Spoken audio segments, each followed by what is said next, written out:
Do you enjoy a fancy salmon dinner? Have you ever considered where that salmon comes from and how it got to you? Hello, and thank you for joining me today. My name is Catherine Ziegler, and today I'll be telling you all about dams, salmon, and the ecosystem in Idaho. Most people don't think about where their food comes from, especially if it's an animal as complicated as salmon. Salmon have long, complex life cycles of migrating to the ocean and back, where they spawn in the same place that they were born. In Idaho specifically, salmon are what we call a keystone species, which is a species that is critical to the ecosystem's balance. Historically, we've had salmon where Idaho is for thousands of years. They are culturally important to indigenous people of the Pacific Northwest and supply plants and animals with essential nutrients. Idaho's wilderness is also precious. As one of the states with the biggest wilderness to urbanized area ratios, we have old-growth forests and specialized ecosystems that are unique and irreplaceable in many ways than one. This, however, could be short-lived due to increased fire risks and logging operations.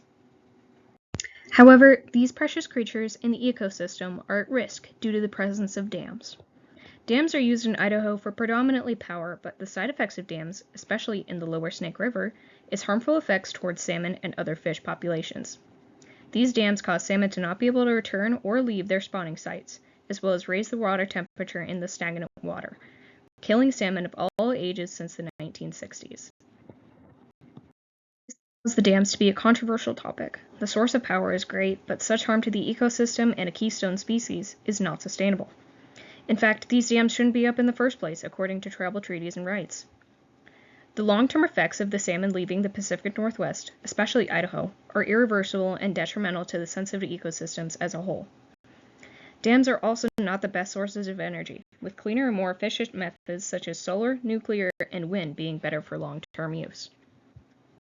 We don't want to see the extinction of the Snake River salmon and its species, so why do we keep the dams up?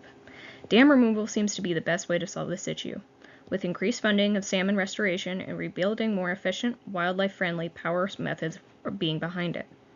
While we can educate all we want, the orders need to be put in place to help the salmon before it's too late.